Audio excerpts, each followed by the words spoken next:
Les paniers sont très rigides, c'est Jordan qui le dit. Il retourne l'animal.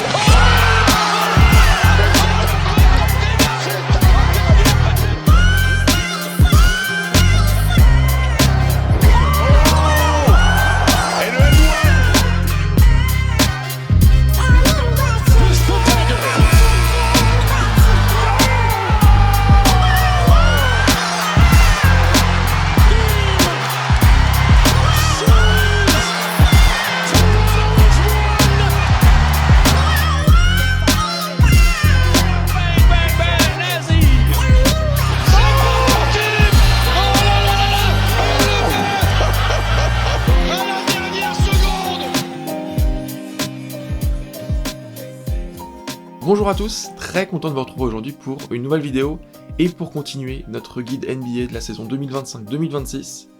Aujourd'hui, on continue donc avec la conférence Ouest. On termine un peu de parler de cette conférence Ouest et de la NBA en général, parce qu'on est déjà à notre 28e épisode.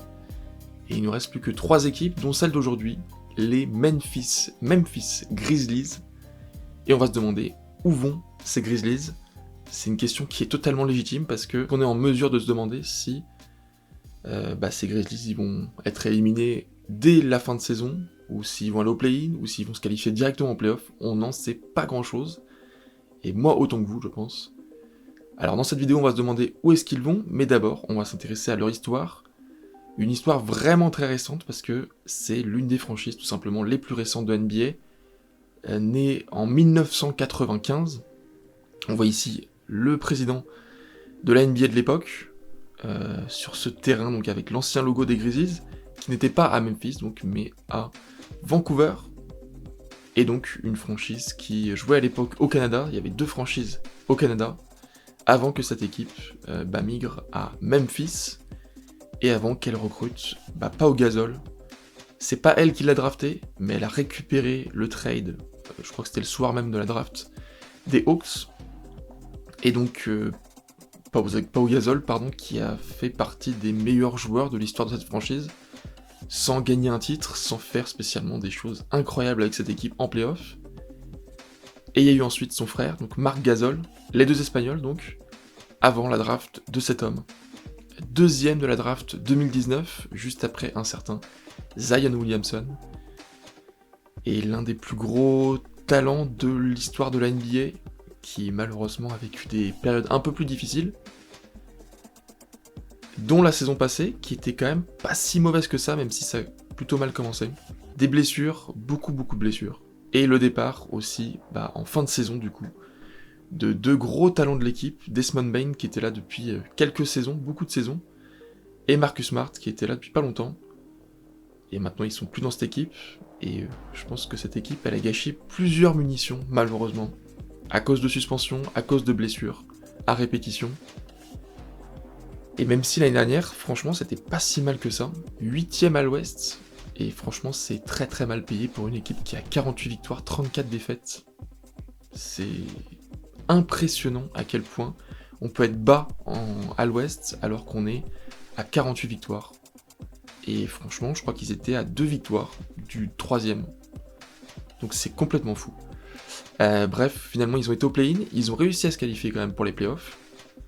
Il y avait quand même une marge d'écart avec les Kings et avec l'autre équipe les Dallas Mavericks, pardon. Et ils se sont fait éliminer au premier tour des playoffs par Oklahoma City 4-0, mais c'était le champion NBA.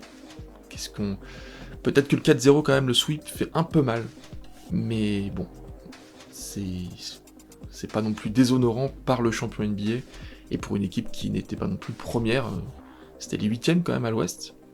Mais pourtant, 8e à l'Ouest, déjà on s'est dit 48 victoires c'est pas mal, mais en plus, les stats, franchement, sont excellentes.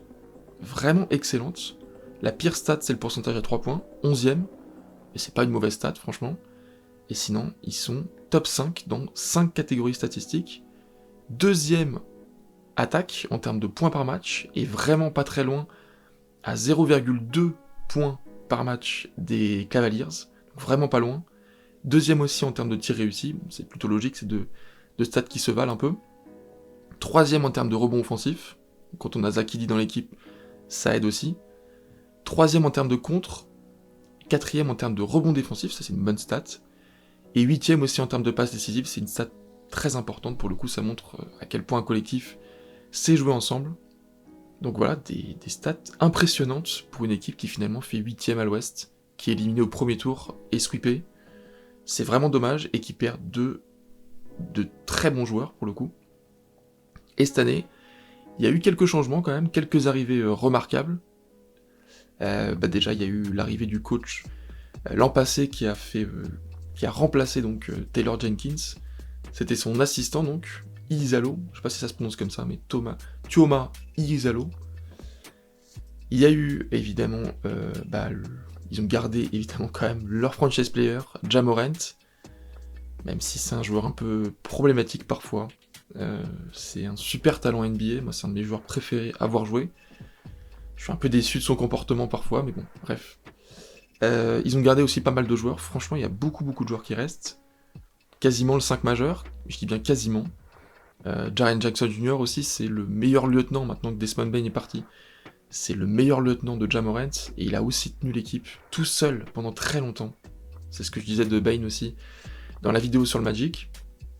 Zach Edey aussi, super pivot, même si c'est pas le meilleur pivot NBA, mais ça reste quand même un très bon joueur, un très grand joueur, par la taille et par le talent. Et ensuite, J.J. Jackson, drafté il y a 2 ans, Jalen Wells, drafté il y a 1 an, de très bons talents. Santi Aldama aussi, très gros talent, même s'il n'a pas pu illustrer tout son talent à l'Eurobasket. Brandon Clark, qui peut faire office de remplaçant en cas de blessure. Vince Williams Jr., John Conchar. Il y a aussi le très bon Scottie Pippen Jr., assez impressionnant, franchement. Cam Spencer aussi, qui était arrivé l'an passé. Et il y a quelques arrivées aussi. Ty Jerome, pour remplacer pour le coup, pourquoi pas, au poste 1. Jock Landale, pour remplacer pourquoi pas au poste 5. Bon, c'est pas des game changers. En revanche, un game changer, ça peut être KCP, Kentavious Caldwell-Pope, qui avait été champion NBA avec les Nuggets, qui avait été l'apport important des Nuggets pendant 1 an, et ensuite avant de partir. Et je trouve que c'est une très belle recrue. Franchement, c'est super de l'avoir là après le départ de Desmond Bane, parce que c'est un joueur un peu comme Desmond Bane, c'est un 3&D, capable de défendre et en même temps de mettre des paniers à 3 points, pardon. Donc voilà, ils ont une belle équipe, et ils ont aussi drafté plutôt, 2 joueurs, Jamal Mashak, c'était en fin de second tour je crois, et Cedric Howard, qui était, si je me trompe pas, 11e, et qui avait été drafté, je crois, par les Hawks. Faut pas que je dise de bêtises, mais il me semble que c'est ça. Et là, franchement, c'est un joueur qui est très surprenant, qui jouait il y a quelques saisons encore en 3e division de NCAA, avant de passer en première division, dans un club pas tellement en vue, et après, il est allé dans le gros club, Washington State, me semble. Et voilà, il est passé donc de la 3e division à un club vraiment important en NCAA, en quelques temps seulement, en 3 saisons. Et là, il va jouer en NBA avec les Grizzlies, dans une franchise qui franchement peut jouer pas mal de choses, peut-être pas un titre, mais pas mal de choses. Et franchement, s'il y a une chose qu'on peut accorder à ces Grizzlies, c'est leur qualité pour recruter des pépites, vraiment des très bons talents. J.J. Jackson, il a fait une super saison rookie, Jalen Wells aussi, évidemment Ja Morant, mais aussi Scottie Pippen Jr., totalement inattendu, même pas drafté. Zach Edey aussi, on doutait de sa capacité à s'intégrer avec un effectif NBA, et ça marche plutôt bien. Donc je suis plutôt confiant pour Cedric Howard, et saison à voir, franchement, j'ai hâte de le voir. Mais l'homme que j'attends le plus, évidemment, c'est Ja Morant. J'en avais pas parlé l'an passé, parce que moi, mon joueur à suivre, c'était lui. Mais cette saison, il a beaucoup de choses sur ses épaules, plus que l'an passé, parce qu'il n'y a plus Desmond Bane, et parce que là, c'est peut-être l'année de trop, si c'est raté. Il y a moyen de faire une belle saison, il y a moyen de faire des choses avec cet effectif, donc il aura beaucoup de responsabilités, et hâte de voir ce que ça va être. Évidemment, c'est 23 points par match, c'est 4 rebonds, c'est 7 passes décisives. C'est un super joueur qui est capable de faire des choses folles, dans des moments très importants aussi, et on a envie de le voir en playoff, on a envie de le voir jouer contre les meilleures équipes NBA. Mais est-ce que ces Grizzlies peuvent aller en playoff? Et ben j'en sais rien à vrai dire, parce que ils ont tellement d'espace, je trouve, pour aller dans cette conférence Ouest. Ils peuvent aller partout quasiment, peut-être pas à la première place, mais ils pourraient presque se qualifier directement en playoff et presque être éliminés dès le mois d'avril, dès la mi-avril. En tout cas, moi j'ai déjà pris toutes les places pour être qualifié en playoff, avec 6 bonnes équipes, vraiment très très bonnes équipes. Il reste 2 places pour le play-in, et il reste 1 place pour une équipe éliminée en fin de saison, mais je les vois quand même pas être éliminés en fin de saison, et encore moins à la 14e place. Moi je les vois 10e. Je trouve que c'est ce qu'il y a de plus envisageable pour eux. Peut-être 11e, peut-être 12e, peut-être 8e, 9e, 7e même. 10e, c'est au milieu, et ça me va très bien comme position. L'an passé, je sais plus à quelle place je les ai mises, mais c'était à peu près 8e, je crois, quelque chose comme ça, et finalement ils ont fini 8e, donc encore une fois, j'étais pas trop mauvais. Cette saison, je trouve qu'ils sont un peu affaiblis, donc je les vois 10e.